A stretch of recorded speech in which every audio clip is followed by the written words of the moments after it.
Good evening and welcome to Left, Right and Centre. I'm Vishnu Shom. On the programme this evening, the impasse in India-US ties continues to be our focus, with the former US Ambassador to the United Nations, Nikki Haley, sounding the alarm now, warning that these sanctions risk fracturing a vital alliance. In a Newsweek op-ed, Haley urged President Trump to treat India as a prized democratic partner, not an adversary like China, emphasizing India's role as a counterweight to Beijing's global ambitions. She called the tariffs a strategic disaster, noting India's potential to reshape supply chains and stabilize the Middle East. Now, New Delhi has consistently defended our energy policy as being a national necessity. As ties strain, Haley's plea for urgent talks with Prime Minister Modi underscores the need perhaps to mend this critical partnership, but has the damage already been done, and if so, to what extent?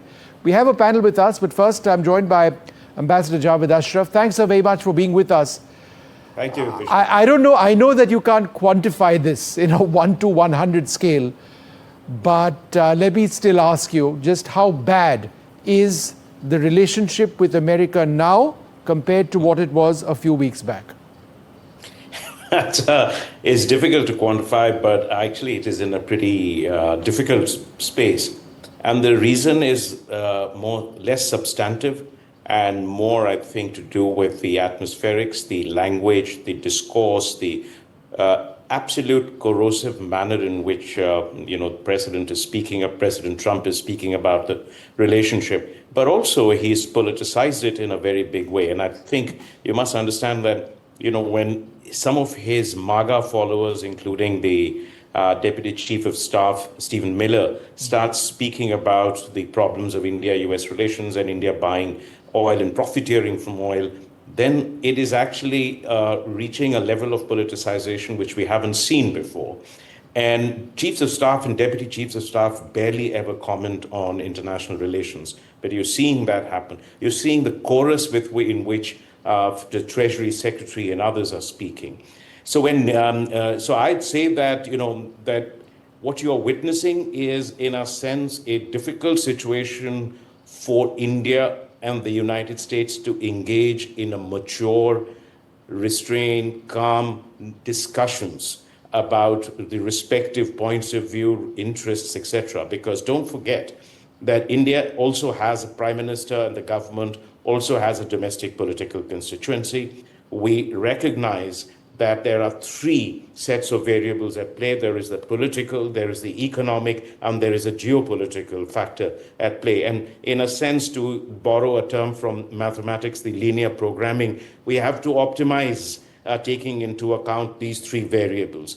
And I think because of the manner in which the salvos are being fired, and quite frankly, in a way which is pretty hypocritical, because if you see President Trump, in the manner in which he laid out the red carpet for President Putin without actually any concessions being made, the, in a sense, willing suspension of disbelief about President Putin's intentions, or the fact that the US continues to deal with Russia, buys critical items that it needs, You're right from the beginning, after 2022, allowed or exempted certain countries from buying piped gas, apart from LNG. So all of this is playing out. You've seen China, and a very, very specious argument being made about China being, there already. Turkey, a NATO member, a major buyer of oil. So I think all of this, when it is seen, actually vitiates the atmosphere in a way which makes it difficult for a conversation. Let me tell you, this is very different from 1998. When there was a strategic, people often draw comparisons with it, Vishnu, but I think there are lessons to be drawn from it, but not necessarily that the two can be equated. Even then, Madeleine Albright spoke about India, then Secretary of State, digging itself into a hole from which it will be very difficult for India to come out. But at the same time, they actually reached out through Stroke Talbot and engaged in a very mature conversation that redefined the terms of engagement. No, but Ambassador, let me ask you, I understand that, let me ask you this, is there a logic in suggesting that India waits out the Trump term, that the relationship is strong enough to weather whatever Trump has to say or his people have to say? It's been decades of work in this relationship. It's premised on a whole lot of things. Yes. And that while it may never be business as usual, perhaps not for years, it will come back to a level of, of evenness which works for us. So I think one point, of course, is that you remember nothing. We always think the present is permanent. So it is always something to bear in mind that there is a long term. In the United States, there is a very peculiar habit of thinking sequentially and linearly. So they look at problems in short-term, sequential manner. And I think it's very important for us to recognize that there is a longer-term perspective. This relationship has been built by governments in India from both the UPA and the NDA. There have been both Democratic and Republican governments in the past that have worked very hard on that relationship to bring it to where it is. There is a great deal of substance, merit in the relationship. There is a larger big picture. We both recognize that we are aligned, if not allied, on some very major issues. And I think two things we must do. We have to continue to work the very broad range of institutional mechanisms at official levels. We have to continue to focus on the very multidimensional aspects of the relationship and on the substance that we have built, and not get sort of completely, in a sense, held back by what you are seeing as this volley of rhetoric at the political level. Admittedly, we need to speak also on trade issues, because there is $48 to $50 billion of exports and jobs and livelihoods that are at stake. But we have to do this in the short run with the Trump administration without sacrificing our core interests on the sensitive sectors, or, I might add, sovereign choices. Yeah. India, as an independent country with a strong DNA for strategic autonomy, must continue to exercise strong sovereign choices, as we have done in the past whenever we've had differences with the United States. So short term, continue to engage. Long term, you will find ways to bounce back, because I think the fundamental merits are there. But this is also a wake-up call that you should not, you remember the vicissitudes of this relationship, of a great power relationship which has global interests, tells you that we must shield ourselves from that level of dependencies that build vulnerabilities for us. And I think that is why we must continue to maintain a multi-alignment policy, a very diversified relationship, continue to focus on our relationships with other major powers, our extended neighborhood with Europe. These are very Africa and Latin America, because these are also extremely important for India. Sure. To aspire to be what it wants to be. And it also gives you, by the way, that by building this strategic choices, a degree of leverage with the United States that you would sacrifice if you get over-dependent on one relationship. Okay, Ambassador, thanks very much for sharing that perspective. Thanks very much indeed. It is indeed, I would use the word crisis perhaps to talk about the relationship right now. Not many have used that word. Perhaps that's where we are. Hopefully it will be fixed. Thanks so very much for being with us. I'm also joined at this stage by Ashok Malik, Christopher Terry, and David Sofair, a Republican strategist. I'd like to thank you all very much for being with us. Mr. Sofair, let me come to you first. It's really shocking for many of us in India, particularly those of us who believed that the India-America equation would be really substantive, to see a lot of the rhetoric come out of America.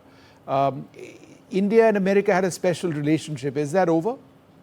No. So India and America, quite simply, are making trade again. So we are making America fair again by way of trade, and it's very important for your viewers to note that the counter tariffs that we've implemented on India, right, and they are counter tariffs, right, have not been implemented yet. So we are actively negotiating with our friends and partners in India to come to a resolution there. Secondly, Russian oil and Russian safety, Ukraine safety, and fair trade there is a very important thing.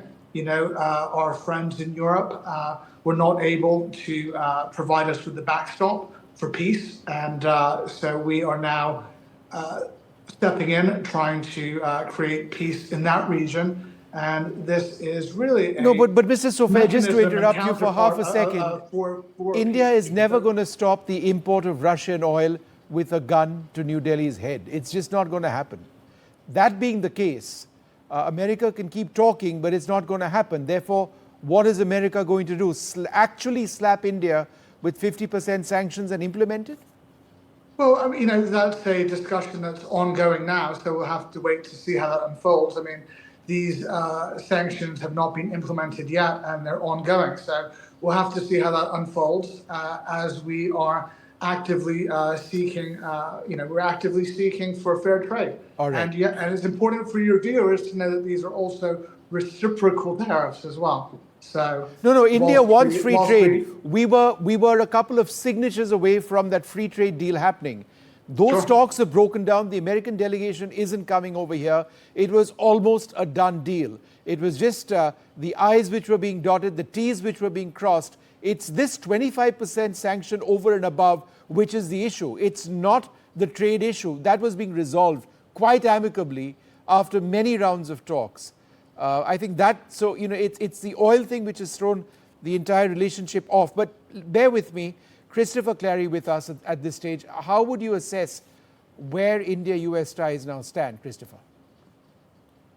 These are troubling times, the memories of this period, though I do think the period will not, hopefully endure that much longer. I think the memories will linger, and Ambassador Ashraf was persuasive on the fact that it will probably reinforce India's desire to maintain multi-alignment.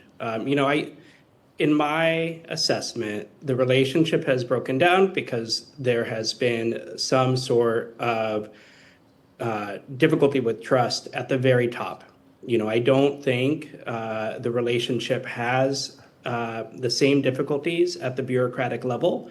I don't think it has the same difficulties at the societal level, but we are in a period where the Prime Minister and the President, that relationship is not functioning as well as it was as recently as Prime Minister Modi's visit in February. So I think that to repair the relationship involves both some concrete, perhaps discrete concessions on the Indian side. Some of those things I think can happen behind the scenes, as well as some discrete conversations at the highest levels, as well as probably some public statement that relationship between the Prime Minister and the President is back on track. Sure. That's going to be hard to engineer, but I think it's in the interest of New Delhi and Washington to engineer that outcome. Ashok, the relationship between Trump and Modi was something that, both leaders have spoken about any number of times. Has that essentially gone for the moment? Thank you, Vishnu. Thank you for having me here. Vishnu, unlike a lot of other people, I've never been a great one for talking about the personal chemistry between prime ministers and presidents in the India-US context.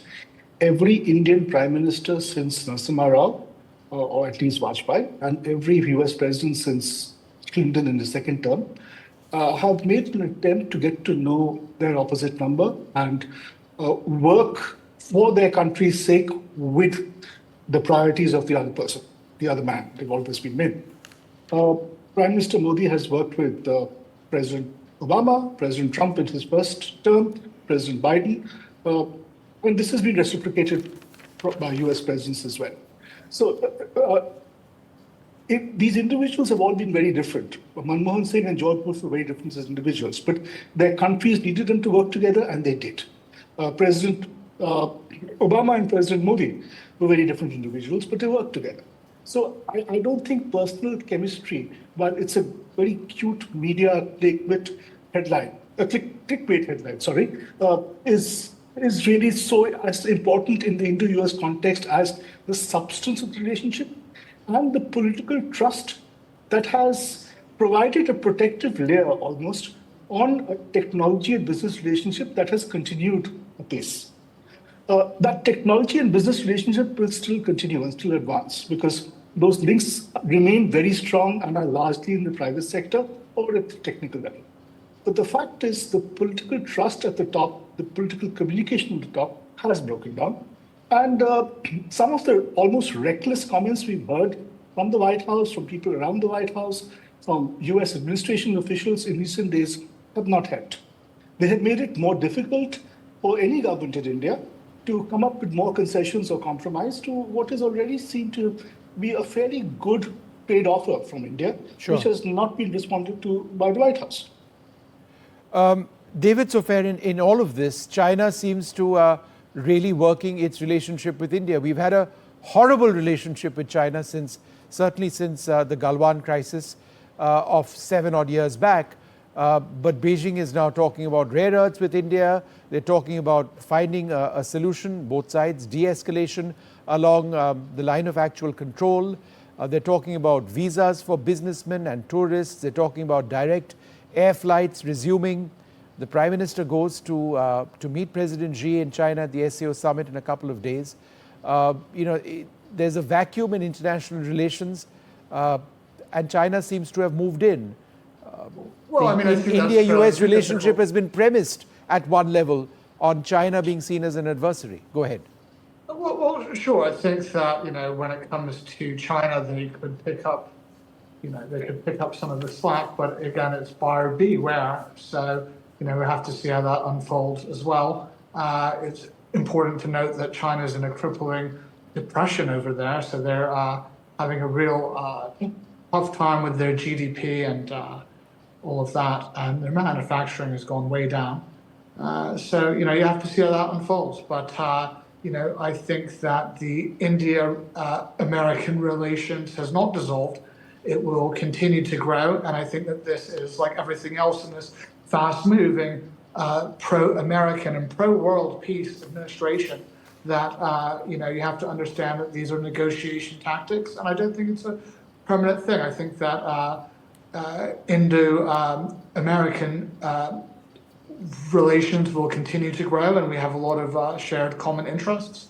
So we'll have to see how it really unfolds. So I think that we're confident over here that a resolution will happen, and the idea that the narrative with the American opposition, the Democrat Party, whose foreign policy is just disastrous when it comes to India and China, for that matter. When they say it's tough times, I mean, America is strong by every metric. So that's an important piece to note here. So, as America continues to grow, we're in a position to do fantastic things with other great democracies around the world. So it's not all doom and gloom, and I think that a mutually beneficial deal will be imminent at some point in this quarter with India. Okay. So I don't really see China as this huge threat. Christopher, how do you see this newfound equation between Beijing and New Delhi? Ultimately, it's India, not the United States, that has a territorial dispute with China. Ultimately, it's India, not the United States, that had its soldiers clubbed to death and die of hypothermia in the Galwan Valley.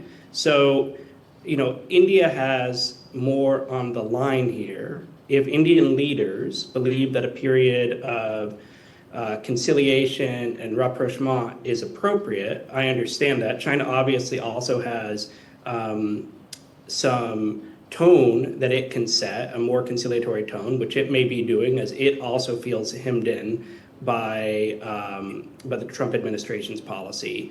I think there's probably a limit to what the causal effect of Washington here. China is also playing cards that allow for this apparent continued de-escalation along that disputed frontier. But the reason that territorial dispute has been active on and off since the 1950s is because it's really hard to resolve it. There is this proposal now for the early harvest that has not been on the table for almost 20 years in an active way. So I'm skeptical that the long-run irritants will go away. And I think there is an important status competition between India and China that the U.S. That the U.S. is not the principal driver of. So I think the troubles with the U.S. has probably made this move more attractive, but it should be noted that the reconciliation that Prime Minister Modi met with Xi long before Trump was inaugurated, and some of these moves were a conscious desire by both sides in Beijing and Delhi to calm down after the tragic events of 2020. Ashok, a final word to you. there's this huge distrust which obviously exists between, certainly strategically between India and China. And now we're talking about peace. Those of us who've reported this would always look at this as, with a great deal of concern about, what this would actually mean. Do you actually see the possibility of a major deal being announced or a major announcement, happening in Tianjin when the Prime Minister meets President Xi? Your guess is as good as mine, but let me just say, I haven't heard anyone in the Indian system use grand words like peace. What they have said is, since October 2024, when the last of the friction points where troops were almost eyeball to eyeball since 2020, the last of those friction points was resolved, there was some room for economic engagement with guardrails. Things are far from normal at the border. There's still troops at locations they were not in February 2020. And there's still tens of thousands of those troops out there. So, distrust remains high. Having said that, there is room for some economic activity, especially in areas where import or collaboration with China or JVs with China for components, for intermediates, for intermediary goods, for boring machines, for engineering equipment, for Indian manufacturing plants can continue, can advance. This does not mean collaboration in critical technology areas such as telecom or robotics or AI, for instance. So it is collaboration, it is cooperation with guardrails, which is what many other countries, especially countries in the West, are doing with China. Now, this does not take away from the fact that we have a problem in Washington, where Washington and people in the Trump administration, close to the White House, are not sufficiently sensitive to what throwaway remarks and sometimes thoughtless remarks are doing to public opinion and a government agency here in Delhi, or political agency here in Delhi. They have certainly soured the mood. And they've put at risk 20 or 25 years of very hard work on both sides. So I'm not sufficiently optimistic that all of this can be vanish in a couple of weeks and we can go back to things being normal with just a phone call. The action has happened, which will have a reaction. I don't think folks in Washington are quite getting it. Yeah. No, I agree. I mean, it's not going to be business as usual for some time. We'll leave it over there. I'd like to thank you all very much for being with us. Interesting times, a massive churn in international relations. The Prime Minister headed to China for the first time in 7 years. People in America appealing, Nikki Haley now to the US President saying, treat India properly, treat India as a prized democratic partner, not as an adversary. India is not China. But Trump seems to, have a mind of his own, which he clearly does. Where does that leave America and India? We'll leave it there. More coming up.